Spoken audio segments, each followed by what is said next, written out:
네, 청취자 여러분 안녕하십니까? 2020년 3월 4일 수요일 고칼의 10분 브리핑 시작하겠습니다.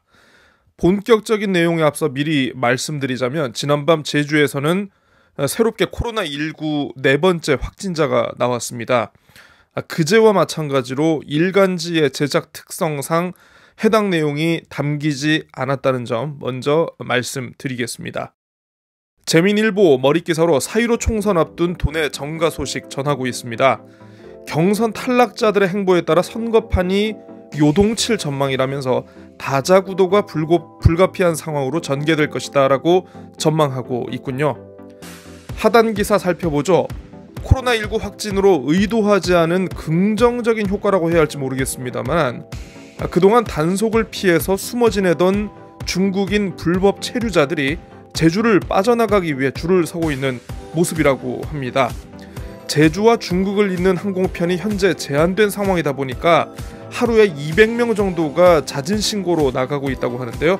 현재 제주에는 약 10,000명가량의 불법 체류자가 있을 것으로 추정된다라고 덧붙이고 있습니다. 제주도가 도시계획조례 개정안을 입법 예고했다고 하는군요. 전반적으로 경기가 안 좋다 보니까 불필요한 규제를 풀자는 차원인 것 같은데요. 도시계획위원회 심의 대상에서 주차장 같은 부속시설 면적을 제외하는 것은 물론이고 공공청사나 종합병원 같은 이 공공시설물의 건폐율도 완화하기로 했다고 합니다. 특히 이번 개정안에는 이 추자도를 위한 수정 내용이 좀 눈에 띄는데요. 계획관리지역과 취락지구에서 숙박시설 면적이 연면적이 기존보다 2배 이상 늘어나게 되고요. 레미콘 공장의 주거지역 거리 200m 제한도 없애기로 했다라고 합니다. 네, 오타 같은데 이건 이력거리가 아니고 이격거리겠죠. 네, 요즘 재미있고 편집사고가 많이 심각하네요. 뭐 어쨌든 중요한 문제 아니니까 넘어가고. 자, 이거 제목을 보시면 알겠지만 규제 완화에 대한 재민일보의 기대감을 한눈에 보여주는 기사가 아닐까 싶습니다. 도시계획조례 개정안에 재민일보가 왜 이토록 흥분하는 걸까요? 네, 아마 이제 해답을 굳이 찾자면 바로 여기에 있을 것 같습니다. 이게 무공침이라는 가십 코너에서 방금 보신 기사에 또 다른 이 어떤 부스러기가 담겨 있는데요. 규제 개선 어디까지 할까라며 기대하는 모습 확인할 수 있습니다. 네, 추가로 다른 부분도 좀 규제 개선하라 라는 것이겠죠. 네, 제주 경제를 성장시키고 환경도 보호할 수 있는 접점을 찾아야 한다라고 주변에서 한마디씩 했다라고 하는데, 주변이라면 혹시 누군지 이게 재민일보의 주주사인 천마물산이나 건설은 아닌지, 아니면 곧자왈 땅을 보유하고 있다는 그 개인 재산권에 관심이 많은 그 어떤 분이 아닌지 조심스럽게 예상해봅니다만, 네, 도시계획조례 조금 개정하는 움직임 보인다고 곧자왈 정책까지 뒤바뀔 일은 없어 보인다라는 게 개인적인 생각입니다. 너무 일찍 김치국을 마시지 말라라는 당부를 재민일보에 꼭 드리고 싶습니다. 사이드 기사입니다. 코로나19 여파로 총선 투표율이 영향을 받지 않겠느냐는 내용입니다. 18대 총선 이후 투표율이 50% 수준으로 떨어졌는데요. 선거 분위기가 오르지 않으면서 더욱 심해지지 않겠느냐라는 그런 내용입니다. 제주일보입니다. 불과 1, 2주 전만 하더라도 중국인 유학생들의 입국으로 골머리를 앓았던 대학가, 이제는 대구와 경북 등 다른 지역 학생들의 이동으로 고민하고 있다는 소식 톱기사로 전하고 있습니다. 해당 지역 학생들의 동의를 전제로 2주간 보호시설에 격리하거나 자가격리 후 모니터링을 할 예정이라고 하는군요. 오는 17일 제주도의회가 성산포 해양관광단지 투자진흥지구 해제 여부를 심의할 예정이라고 합니다. 성산포 해양관광단지, 네, 삼성과는 아마 이 사돈관계고 현 중앙일보 계열인 보광그룹의 자회사, 옛 보광제주가 추진하는 사업으로 알려져 있는데요. 투자진흥지구로 지정돼 막대한 세금 감면 혜택을 받았음에도 몇 년 전에는 사업 부지에 편입된 일부 공유지를 중국 기업에 팔아넘겨 먹튀 논란을 불러일으키기도 했는데요.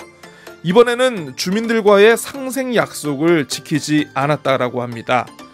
투자진흥지구 해제와 관련한 첫 주민청원 사례를 제주도의회가 어떻게 처리할지 주목됩니다. 교육부가 유치원과 초중고교 개학 시기를 2주 추가 연장했죠. 당장 아이를 맡길 곳이 없는 이 맞벌이 부모에게는 날벼락 같은 소식일 겁니다.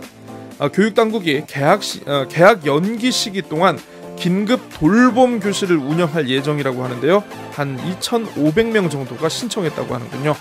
코로나19 여파로 지역 상권, 특히 자영업자를 중심으로 많이 힘들다고 하는데요. 중소사장님만큼이나 힘든 분들이 바로 해당 사업체의 노동자들이겠죠. 코로나19 위기론을 내세워서 연차를 강요하거나 강제 무급 휴가를 일방적으로 시행하는 경우가 있다고 하는데요. 생존권 보장을 위한 목소리가 나오고 있다라는 기사입니다.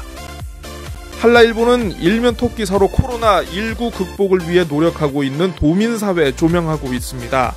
퇴직 2개월 만에 의료 현장으로 복귀한 박금환 전 제주보건진료소장 사례 소개하고 있는데요. 38년 동안 보건소에서 간호사로 일을 하다 지난해 말 정년 퇴직했지만 이 코로나19 사태가 발생하자 망설임 없이 현장으로 돌아오셨다고 하는군요. 현재는 자가격리자 임시 수용시설에 배치돼 근무 중이시라고 합니다. 제주시가 미래통합당 예비후보인 고경실 전 제주시장이 경선에서 컷오프됐습니다. 지지자를 중심으로 반발이 시작됐다는데요. 더불어민주당 역시 송재호 전 국가균형발전위원장의 전략공천으로 박희수 예비후보 등의 반발 이어지고 있습니다. 아무튼 제주시가 여러모로 시끌시끌합니다. 도민 편의가 기대된다며 재민일보가 반색한 도시계획 조례 개정안에 대해 한라일보는 참 덤덤하게 다루고 있는 모습입니다. 자체 정화시설을 갖추면 휴게 음식점 설치가 가능하다라고 이렇게 좀 드라이한 제목을 뽑았는데요. 차고지 증명제 주차장과 가족묘지 조성 분할 등 주요 내용을 부제목으로 소개하고 있습니다. 마지막으로 제주신보 살펴봅니다. 톱기사로 제주 지역의 코로나19 위기감이 조금씩 완화되고 안정적인 관리 수준으로 좀 진입하고 있다는 소식 전하려 했던 것 같습니다만 오늘 새벽 네 번째 확진자 발생으로 좀 기사가 다소 무색하게 된 것 같습니다. 제주신보 등 언론 4사가 공동 기획하는 총선 토론회가 내일 개최된다고 하는군요. 시작은 일단 정당 정책 토론회 형식인데요. 더불어민주당의 정민구 도의원과 미래통합당의 고태민 전 도의원, 민생당 양윤영 도당위원장 그리고 정의당의 고은실 의원이 참석할 예정이라고 합니다. 제주의 연안 생태계를 파괴하는 주요 요인 가운데 하나로 하수처리장과 양식장이 꼽히고 있습니다. 제주도 해양수산연구원이 조사한 결과라고 하는데요. 조류가 약한 해역에서는 오염물질이 한 곳에 쌓이고 짧은 방류관 길이 때문에 해녀들의 조업구역에 하수가 뿜어져 나오는 그런 실정이라고 합니다.